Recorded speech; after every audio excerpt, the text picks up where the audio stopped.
Здравейте, потребители на VIPBox 7, аз съм Technology и днес ще ви покажа как да смените темата на компютъра, ако сте на Windows 7 и да ви се сменя ето така. Изчакайте само малко, ето, автоматично. Всичко това става чрез десен бутон, като цъкнете и на персонализиране. След това избирате си която искате тема. Цъкате фон на работния плод. И от тук вече. Променяне картината на всеки 10, 30, 1 и така нататък. Вече си избирате след колко време да ви се сменя самата картина. Като на мен така. И добре. Сега ще ви покажа откъде да си изтеглите тема. Цъкате изтегляне на още теми онлайн. Чакайте малко. Това е оригиналния сайт. И ето ги темите. Избирате си, има най-нови теми, най-популярни животни, изкуство, автомобили, теми с марки, игри, на празници, сезони, филми, природа, места и пейзажи. От общност всички, аз ще цъкна изкуство, ако има нещо хубаво. Но това едва ли. Добре сега. Цъкате на него или на изтегляне. Аз цъкна на изтегляне.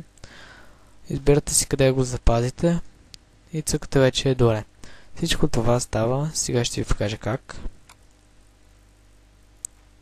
Само да се свали. Да, свалял съм много неща. Трябва да изчиста. Ето. Това автоматично просто ви се активира. Вижте. Това, например.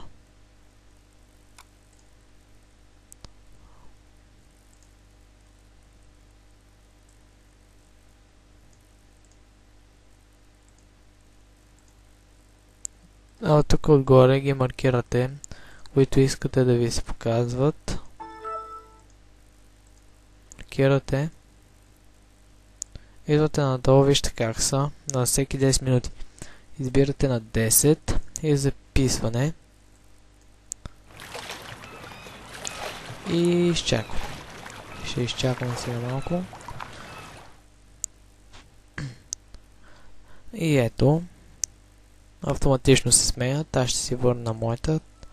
Тази не ми харесва и ще я... Чува се да я изтриали.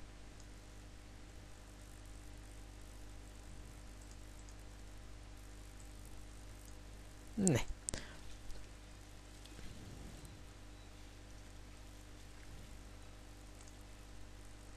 Ето моите просто как са.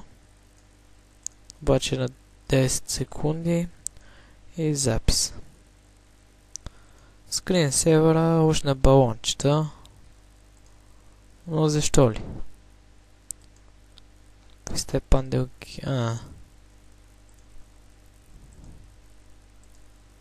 Няма,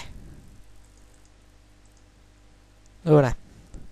И добре, дами и господа, това е всичко от мен. Надявам се да съм ви помогнал с този урок.